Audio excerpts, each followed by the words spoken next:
All right, let's start it up.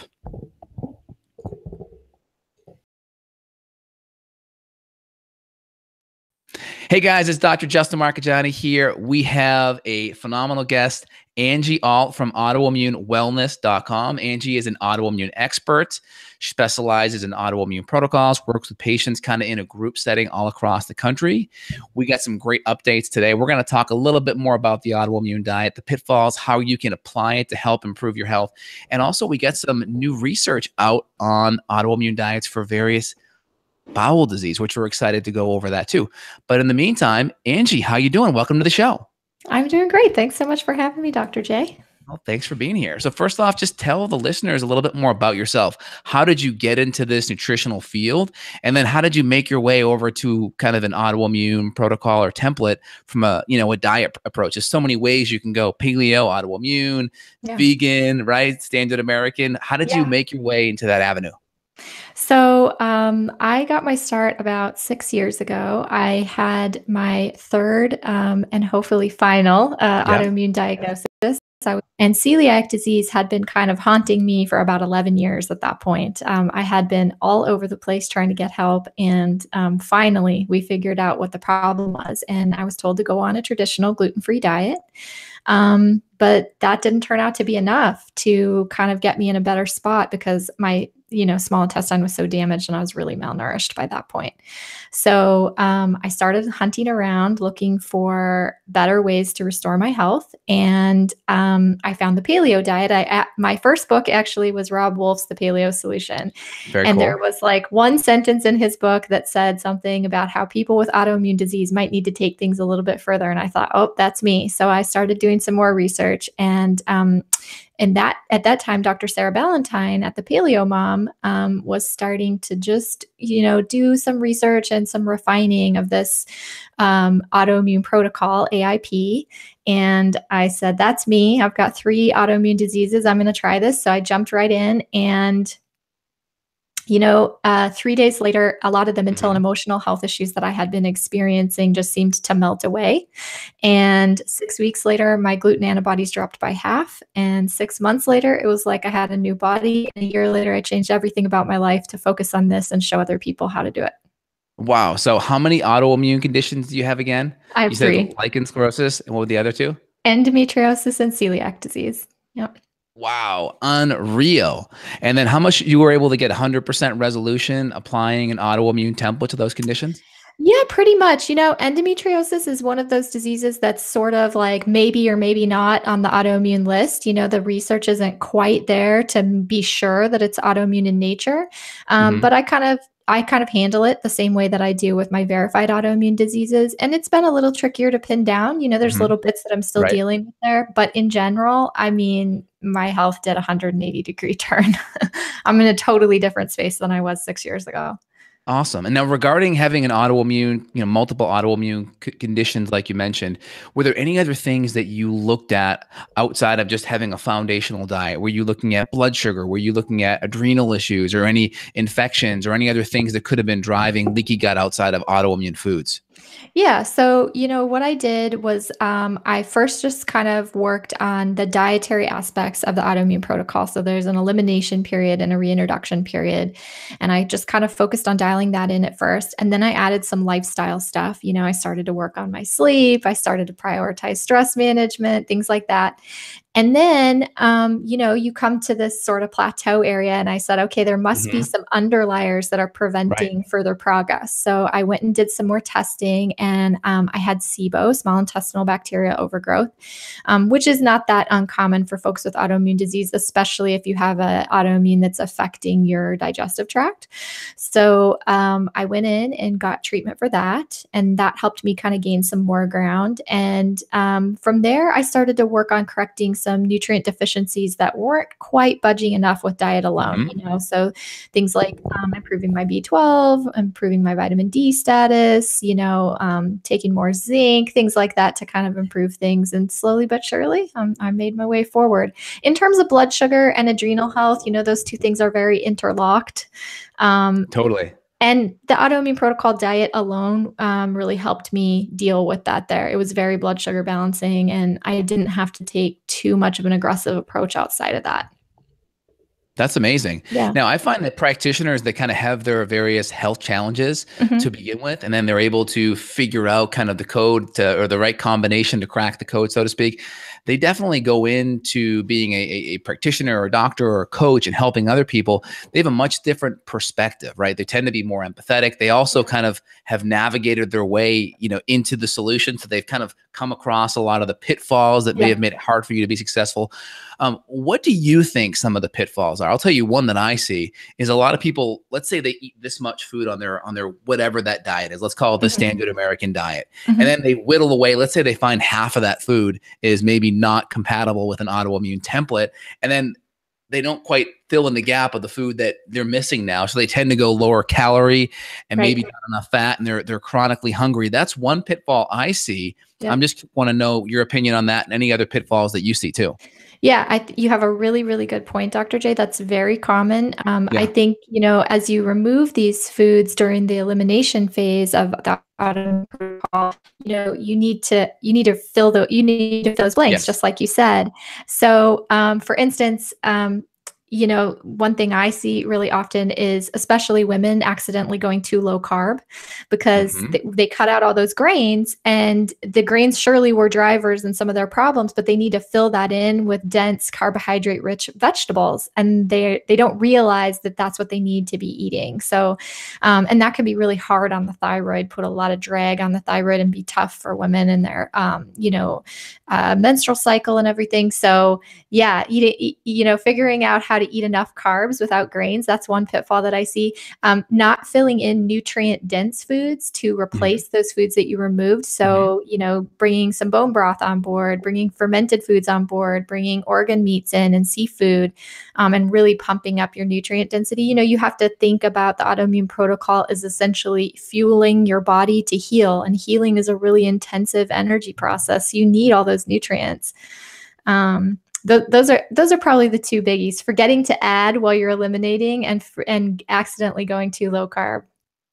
Got it. And I find some people, because they have so much insulin resistance happening, Mhm. they do better going lower carbohydrate. But then there are people that are already at a relatively healthy weight, but Mhm. then there's a lot of inflammation and leaky gut, and those are the ones that I find do get better, adding some of those safer starches in there. Is Mhm. that something Mhm. you've noticed too? Yeah, for sure. And one thing that I think some folks kind of forget too is like in comparison to the standard American diet, AIP, the autoimmune protocol is already low carb in Totally. comparison. So you don't have to push it much further than that Mhm. unless, like you said, unless you have some specific conditions where you might need to push it a little bit further. If you've got insulin resistance, maybe for instance, women with PCOS, they might want to try to go a little bit lower carb even so. Right. But Totally.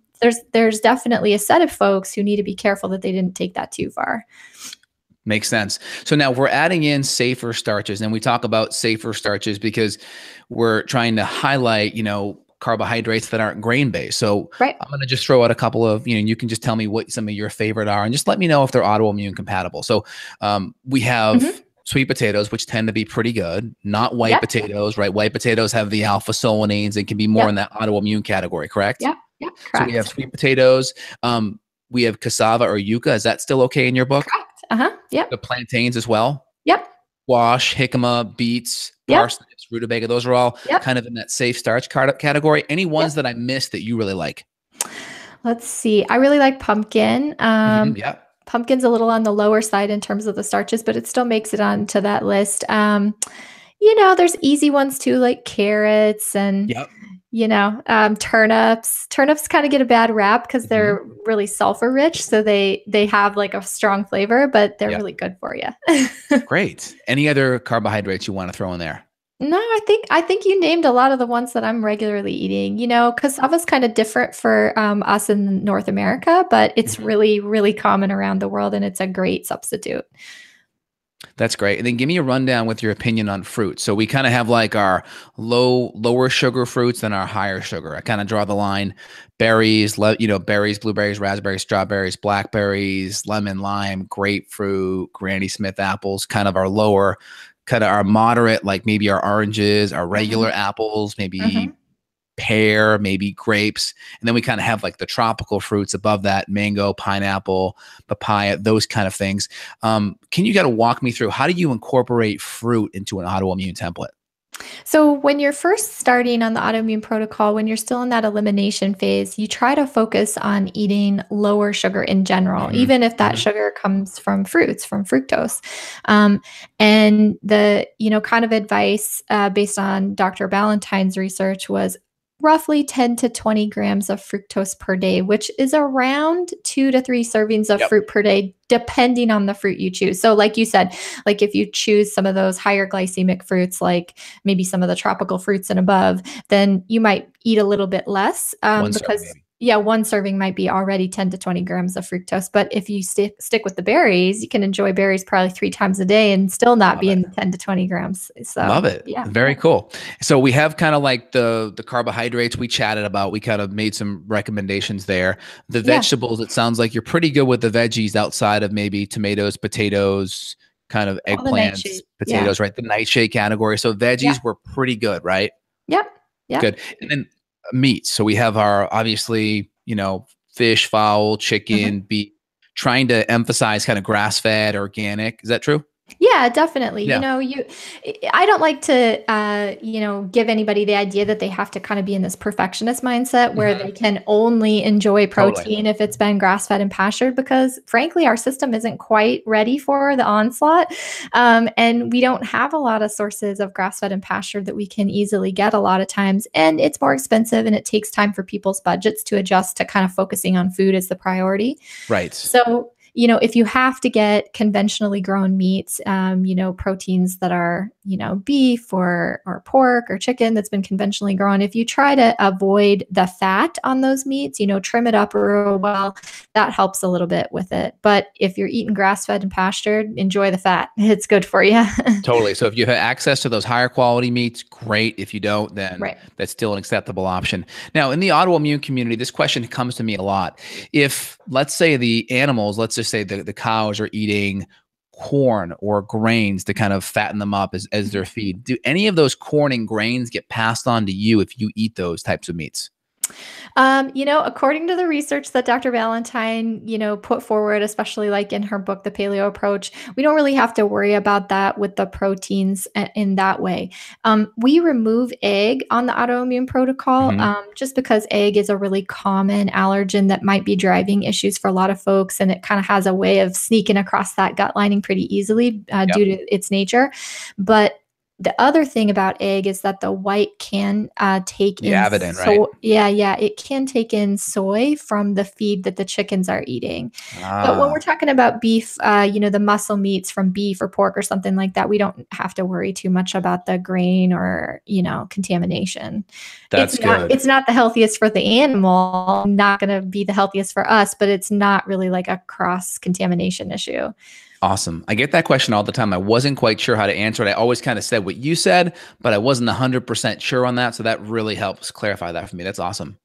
Yeah. And then give me the rundown with, so we talked about the eggs, right? So we Hmm. cut the eggs out. There's potentially some irritating protein components in the Hmm. whites.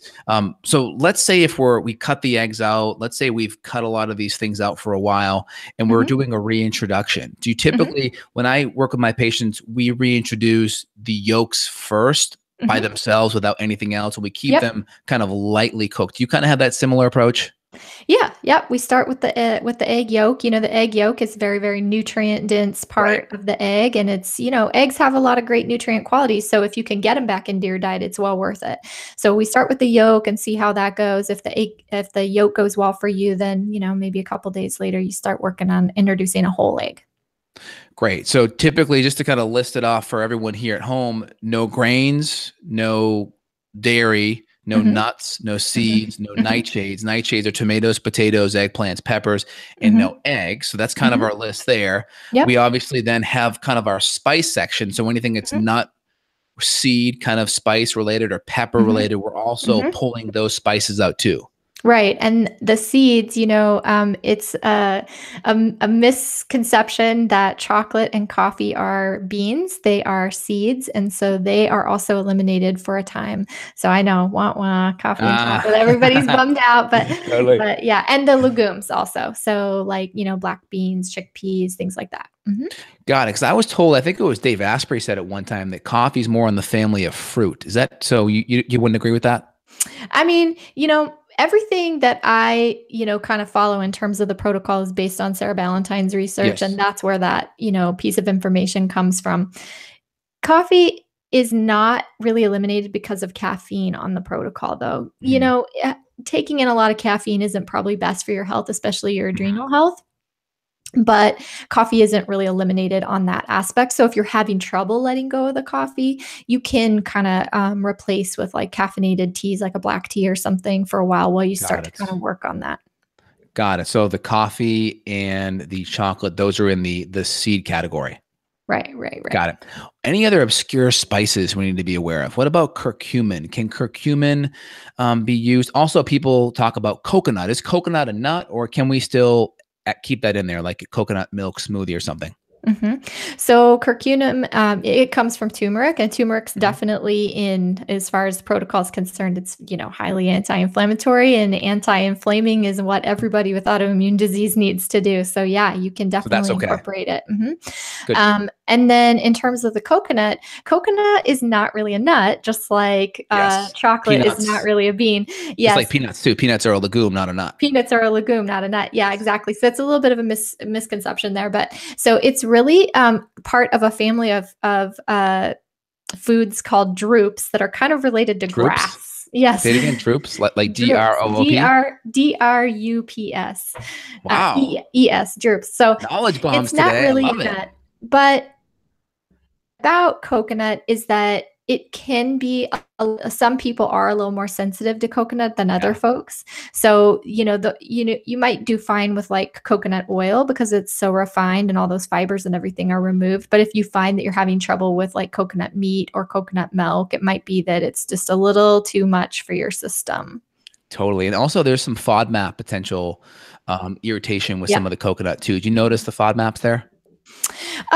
I never really struggled with that in terms of my own journey with Even like with your SIBO SIBO too? and yeah, even with SIBO and trying to eat low FODMAP. But that is definitely one thing I've noticed over the years working with folks is that the FODMAP foods, even in the presence of SIBO, are kind of very individual. Some Hmm. folks tolerate more than others and tolerate different kinds of FODMAPs more than others. The three biggies, if you have SIBO, the three biggie FODMAP foods that are probably going to make almost everybody miserable are garlic, mushrooms, and onions. Mm, totally agree. Yep. 100% agree. And then just shifting back to the autoimmune spices, are there Mhm. any additional kind of obscure spices you want to say that you shouldn't have? Is cinnamon okay? Yeah, cinnamon's totally fine. There's things like fennel seed because it's a seed. Yep. We don't do fennel seed. Instead, you'd use like whole fennel.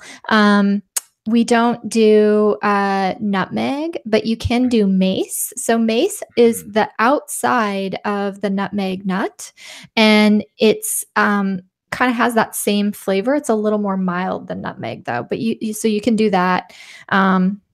Trying to think anything else obscure out there. Are I'm sure teas okay? Are teas acceptable? Green tea or yeah, black tea? yeah, tea is totally fine. Again, especially if you're dealing with like adrenal health issues, you might want to take it easy on the caffeine, but tea is not a problem on the protocol. How about mushrooms? Mushrooms are fine. If you're dealing with SIBO on top of autoimmune issues, you might want to take it easy on High on FODMAPs. mushrooms because they're high FODMAP, but it's not out on the base protocol. Wonderful. And is there anything else, any other foods that people mistake as being autoimmune friendly but aren't? Um, Mistake is being autoimmune friendly, but actually aren't.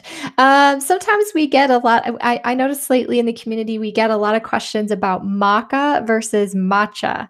So, matcha is Ah, green tea, and that's fine. Maca is an herb that can be a little bit immune stimulating and definitely can kind of jump the hormones, and you might not want that in those early days of healing. You might want to keep the hormones kind of very quiet and even if you can. Got it. Got it. Perfect. Excellent. Love that. Yeah. So that's a big question I get all the time too. So that's great. Excellent. Any other autoimmune barriers that you want to mention that come up with the patients, the people that you work with that you're constantly overcoming or repeating itself? I think probably just the biggest thing overall is that, eating during the elimination phase of the autoimmune Mhm. protocol is really different from how Mhm. we eat in our standard American society, right? And I think it can be really socially a big barrier, and folks can feel really afraid of how their family and friends are going to respond to them using this diet to heal. So one thing we focus on a lot, for instance, in my group program, is how to talk to others about why you're doing it, how to explain in a succinct way what you're doing, and how to just feel really empowered that you're taking this really big choice for your health. Wonderful. And talk more about your group program. How does that work? So I run a group program called SAD to AIP in 6. So SAD as in standard American diet to the Mhm. autoimmune protocol over 6 weeks. And we just do this gentle phased approach where instead of just like cold turkey jumping into the elimination phase of the AIP, which, we just went through that whole list of foods, it's really intimidating to kind of do that cold turkey. And for a lot of folks, it's not very sustainable to do it cold turkey. So what we do instead is just gently eliminate 1 or 2 food groups per week, while we also add a nutrient dense food so that we don't make that mistake of not adding in some nutrient density, and also focus on one lifestyle habit per week to kind of tweak and perfect. And then by the end of the 6 weeks, they're in the full elimination phase. They've kind of got the lifestyle stuff on board. They've addressed the nutrient density and adding all those foods. And Yeah. then they can start to carry that process forward and see if they can't move that needle on their health and get to a point where they can start to reintroduce and individualize, kind of personalize their diet. That's awesome. And if someone's interested in this, how do they sign up with you? So I run the program 4 times a year. They can go to my Mhm. website. It's sadtoaip.com, sad, SAD2TOAIP.com. And right now we're not in enrollment. Right now we're in our first cycle of the year, the January cycle. The next enrollment starts March 1st for an April start date. Awesome. And what's that Mhm. link one more time? We'll put it in the show notes description too. It's www.sadtoaip.com. Love it. Very cool. So let's dig into, you also told me earlier that there was a recent study done on the autoimmune protocol with inflammatory bowel disease. I have the abstract up. Talk to me about this study. How did it happen? I know you teamed up with another medical doctor to make this study come to life. Walk me through kind of the work it took to even make this happen. And then Yeah, let's go into some of the results of the study too. Oh, and that's by the so way, exciting. people that are watching this live, feel free and chime in with some questions. At the end, we'll go through and answer some of your questions. Try to keep all the questions pertinent to the autoimmune protocol. Yeah. Awesome. I guess it was in December of 2015. My blog partner, Mickey Truscott, we blog at autoimmunewellness.com together. We were contacted by Dr. Kanajetti at Scripps Clinic in San Diego. She's a gastroenterologist there. And she said that she had a patient who came in and asked her if he could try the autoimmune protocol, but he was dealing with really severe ulcerative colitis. And she said, okay, she would give him a little bit of time to give this a try, but she was really concerned that it was time to move on to more aggressive treatment. And so he went for it, and he came back a few months later, and she did some more imaging studies, and he was in clinical remission. And Wow. she was so shocked, just so surprised about this enormous turnaround, that she decided she wanted to study this diet and find out what was up. And she asked him for information, like, where did he find it about this information? So he pointed her to our website, and she saw that I had a group program, the SAD to AIP and 6 program, introducing folks to the diet. So she contacted us and said, I want to do this study, and I'd love to use your group program to onboard the study participants into the process. And of course, I said, yes, please. Like, I'll do anything you want me to, doctor. I would love to help you study this diet. It was the first ever study of AIP, so we were really excited. So we got started. She got a grant put together, and then in 2016, we started the process. We took 15 patients through the process, slowly introducing them to the autoimmune protocol over 6 weeks, and then we walked through maintenance with them for 5 more weeks. And by week 6, 11 of the 15 were in clinical remission. So that's 73%. And Wow. they remained in remission during the whole process. And this was not, like a wimpy bunch of folks with autoimmune disease, with inflammatory bowel diseases. They had either Crohn's or ulcerative colitis. The average disease length for these folks was 19 years. A lot of Whoa. them were on immunologic, biologic drugs trying Yep. to, deal with autoimmune disease, but they weren't in remission despite the drugs. So the diet really was the clincher, bringing them into remission.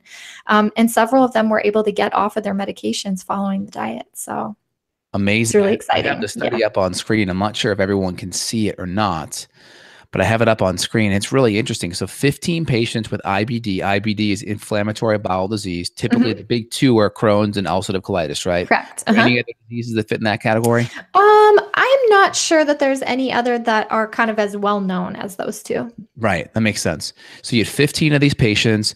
They had like kind of a subjective questionnaire, and they also had calprotectin levels, right? Which is a marker Yeah. of gut inflammation. Yeah, exactly. So Dr. Conagetti and her team, they measured all the kind of medical markers, right? All the clinical stuff. So they did scopes with an endoscopy. They also did colonoscopy scopes. They took blood work. They, for instance, they measured calprotectin, which helps Yes. measure the inflammation. Yeah. And they took stool samples so that they could kind of see what happened to their microbiome over time. They kind of did all that clinical stuff, and then we also administered kind of quality of life surveys that are designed specifically for folks with IBD. So it helps kind of measure things like how often are they having bowel movements and how is that changing over time? How is their disease affecting their daily life and the activities they can do, and how is that changing over time, et cetera. So all of that information, all of that data was also kind of looked at the end. And the changes were just incredible, clinically and self-reported. They were in a totally different space by the time we were done. That's amazing. So we had this Mayo score, which is a kind of a subjective indicator, and this Harvey Hmm. Bradshaw score. So we had these Hmm. two kind of subjective surveys or questionnaires that were filled out. And Hmm. just to kind of give a rundown, let's see here. I think it says on the abstract, it went from a 5.8 to a 1.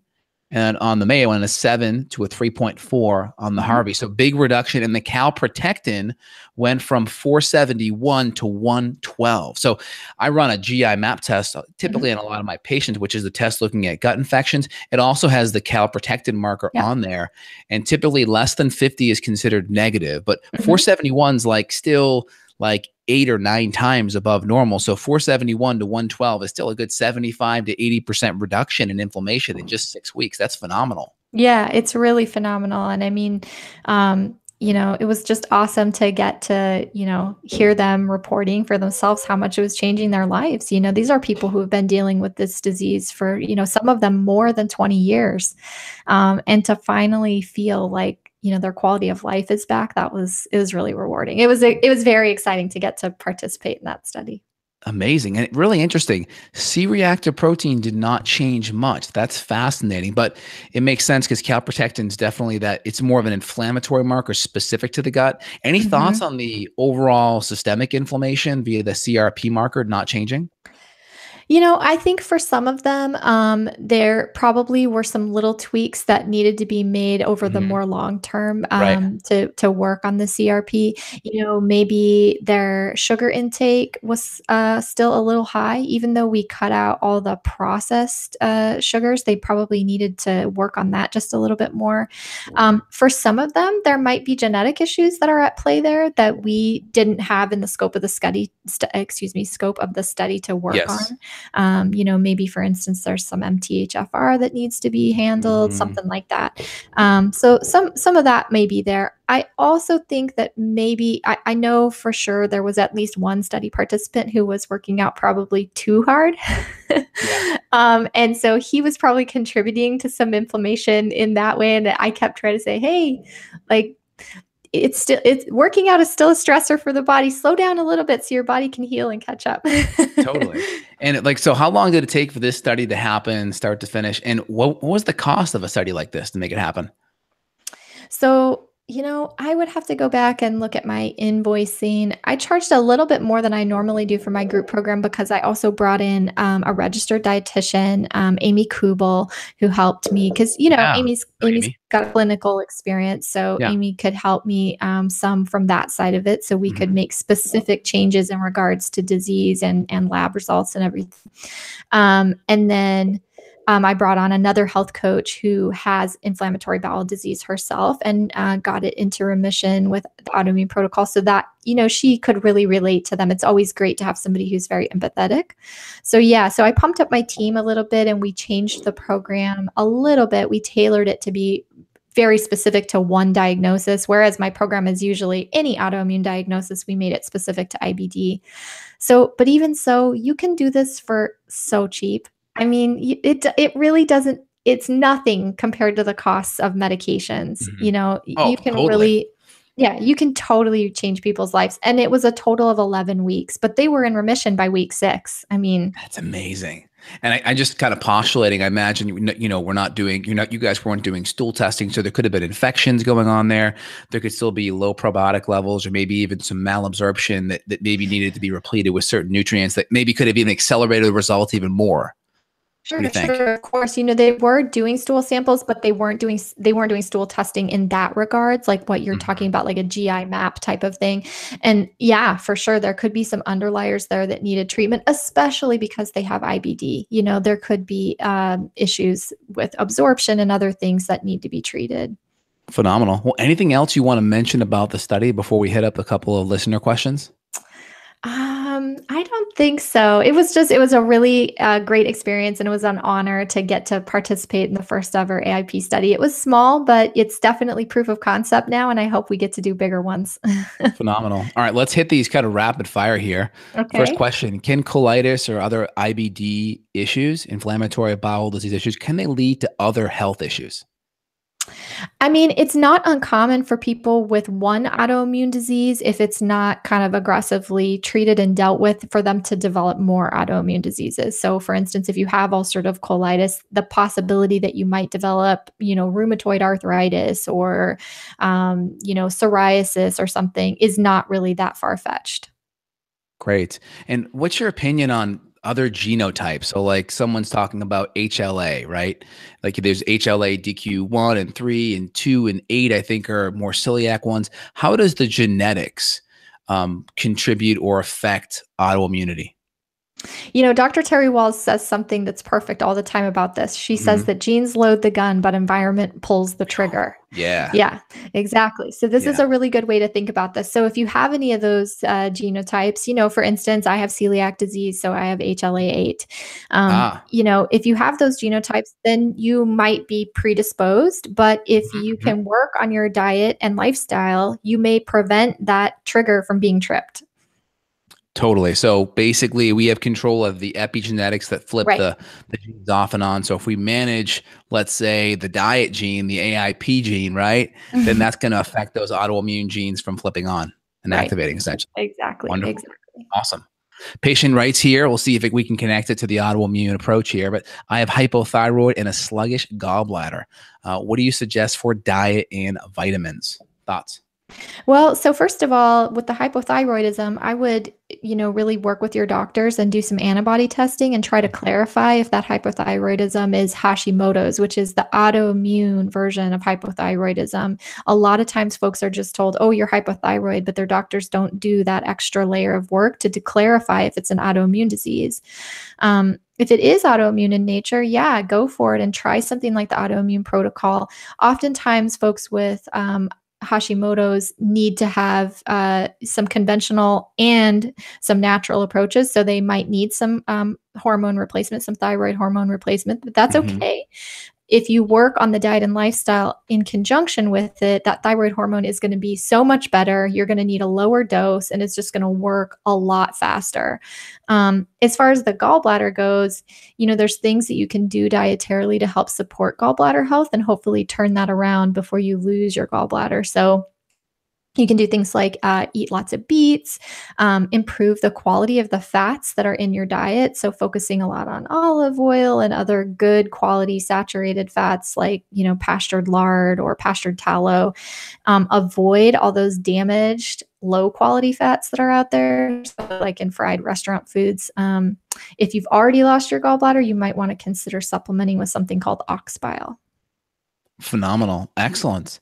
Other person writes in here saying that when they are diagnosed with celiac, but when they eat eggs, they have this really bad taste in their mouth and they get diarrhea 3 to 4 hours later. Not really a question, just more of a comment, but any thoughts on kind of egg and digestion? I know that's an autoimmune food too. Any thoughts? Yeah, I mean, there might be. I believe egg is one of the foods on Cyrex's list of possible cross reactors to gluten. So there might be a cross reactor situation happening there. It could also just be that because of the damage from celiac disease, he or she has increased sensitivity, and maybe with a little bit of healing dietary approach, in time she could reintroduce egg just fine. And so if we're reintroducing foods and we have an issue, how long do you recommend to try it again? Should it be something we put on our list maybe once every month or two to kind of try back in? I think it depends on how bad a reaction is. So let's say you try to reintroduce a food and you have a really bad flare from it, like all of your autoimmune symptoms kind of flare up and you're in a really bad space. You might want to give it at least 30 days to let everything calm back down and let your body kind of go back to the uninflamed, nice, calm immune space it was when you started to reintroduce the food. If it's a pretty mild reaction, I'd give it, 5 days to 7 days and, really work on some healing in the meantime, pump up that bone broth, stuff like that, and then give it another shot. Phenomenal. Excellent. I think we hit all of the major questions. I don't see anything else there. Yay. Any other issues or anything else you want to mention that we haven't quite hit yet? For anybody in your audience who's a fellow practitioner of any kind, Mickey Truscott and Sarah Ballantyne and I started a program last year called AIP Certified Coach. It's a training program for practitioners who want to coach the autoimmune protocol with their patients or clients. We graduated our first class in September, and we have an enrollment coming up in March, and we would love to have anybody join us. We had doctors and naturopaths and dietitians and fellow pharmacists. It was really great, and people all over the world. So there was lots of interesting discussion and cross-pollination with everybody, and we'd love to have any of those folks in your audience join us. So AIPcoach.com. AIPcertified.com. AIPcertified.com. Great. We'll put that in the show notes below. Anything else? No, I think that's it. All right, let's get your links one more time. What's the coaching link program again? My coaching program is sad2aip.com. I blog and podcast with Mickey Truscott at autoimmunewellness.com. Yep, you can find all our books and everything there. And then the coaching program for practitioners who want to learn about the autoimmune protocol is aipcertified.com. Awesome. Well, thank you so much, Angie, for all this great information. Yeah. Look forward to having you back soon. And it's so exciting, seeing things that we know that work and then translating it to a real study that's peer reviewed and seeing the information. I'm just curious, what's conventional medicine people in these fields thinking about the results of these studies? Are they kind of blown away or? Yeah, I remember when we got the results, Dr. Kanajetti, it was really exciting to get her first phone call with the first results. And she was like, oh my gosh. And she was just really blown away. And, I knew anecdotally that it was this good, but getting to see those hard numbers was really exciting. I think I probably told the doctor, I told you so or something. Yeah. I mean, we work with patients. You see the subjective results, some of the objective stuff, but it's not, we're not doing these, scientifically validated surveys and all these things and really measuring it all and having a statistical significance attached to it. So I'm really glad that you really crystallize this. I'm going to do a video on my channel where I review this study again. I'm going to go through the full study and read it. Great. So I appreciate, all the great work that you're doing. And thanks so much. Look forward to having you back on the show again soon. Yeah. Thanks for your work too, Dr. J. Thanks, Angie. You take care.